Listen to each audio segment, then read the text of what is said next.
அனைவருக்குமே வணக்கம். சற்று முன் கிடைத்திருக்கக்கூடிய ஒரு மிக மிக முக்கியமான செய்தி ஒன்று வெளியாகியுள்ளது.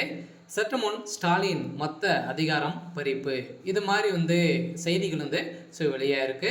அனைவருக்குமே தெரியும், திமுக ஆட்சிக்கு வந்ததுலேருந்தே பார்த்தீங்கன்னா ஆளுநர் ஆர்.என். ரவி அவர்களுக்கும் திமுகவுக்கும் இடையே பார்த்தீங்கன்னா நிறைய பிரச்சனைகள் எதிரும் புதிருமாக தான் பார்த்தீங்கன்னா இருவருமே இருந்துட்டு வரும் நிலையில் தமிழக அரசு அனுப்பக்கூடிய அனைத்து கடிதங்களுமே பார்த்தீங்கன்னா கிடைப்பில் ஆளுநர் ஆர்.என். ரவி அவர்கள் வைத்திருக்கக்கூடிய நிலையில் இரு தரப்புக்குமே மோதல் ஏற்பட்டிருந்த நிலையில் இப்போ அதிரடியாக பார்த்தீங்கன்னா முதல்வர் ஸ்டாலினுடைய அதிகாரங்கள் அனைத்துமே பறிக்கப்பட்டதாக ஒரு தகவல் வெளியாக இருக்குது. சொல்ல பார்த்தீங்கன்னா இப்போ அனைவருக்குமே தெரியும், சட்டசபை கூட்டம் நடைபெறுது.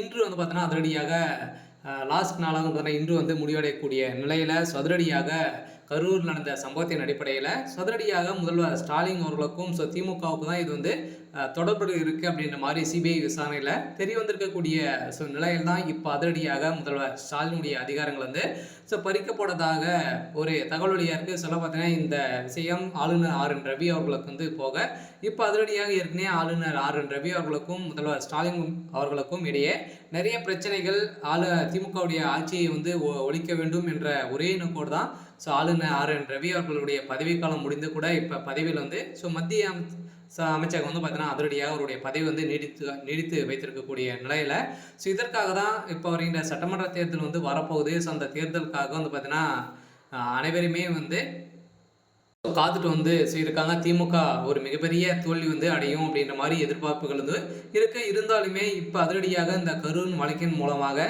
நடந்த சம்பவத்தின் அடிப்படையில் இப்போ செந்தில் பாலாஜி அவர்கள் சிபிஐ விசாரணையில் சொல்லிய முக்கிய ஆதாரங்கள் பார்த்தீங்கன்னா இப்போ சிக்கிருக்கு. இந்த ஆதாரத்தின் அடிப்படையில் இப்போ முதல்வர் ஸ்டாலினுடைய அதிகாரங்களை அனைத்துமே பறித்திருக்காங்க. சில பார்த்தீங்கன்னா அதிரடியாக தமிழகத்தில் ஆட்சி ஆளுநர் கிட்ட போயிருக்கு. சில ஆளுநர் போட்டால் மட்டும்தான் இப்போ செல்லும் அப்படின்ற மாதிரி பார்த்தீங்கன்னா அதிரடியாக ஒரு தகவல் வெளியாகி வருது. சில ஏற்கனவே திமுகவும் ஆளுநர் ஆர்.என். ரவி அவர்களும் இடையே பார்த்தீங்கன்னா பிரச்சனைகள் எதிரும் புதிருமாக இருக்கக்கூடிய நிலையில் இப்போ கரூர் சம்பவத்தின் அடிப்படையில் இந்த திமுகவுடைய ஆட்சியில் எக்கச்சக்கமான ஊழல்கள், அதே மாதிரி பார்த்தீங்கன்னா இந்த கரூர் வழக்கின் மூலமாக உயிரிழப்பு, அதே மாதிரி பாலியல் தொந்தரவு, அதே மாதிரி பார்த்தீங்கன்னா மருத்துவத்தில் நிறைய முறைகேடுகள் நடந்திருக்கு. நிறைய உயிர்கள்லாம் பார்த்தீங்கன்னா இந்த மருத்துவத்தில் போயிருக்கு அப்படின்ற மாதிரி நிறைய திமுகவுடைய அரசு மீது குற்றச்சாட்டுகள் வைத்திருந்தாங்க. இந்த குற்றச்சாட்டுகளின் அடிப்படையில் இப்போ முதல்வர் ஸ்டாலினுடைய அதிகாரங்களை ஒட்டுமொத்த அதிகாரங்களுமே பார்த்தீங்கன்னா பறிக்கப்படாதாகவும் ஒரு தகவல் வெளியாக இருக்குது.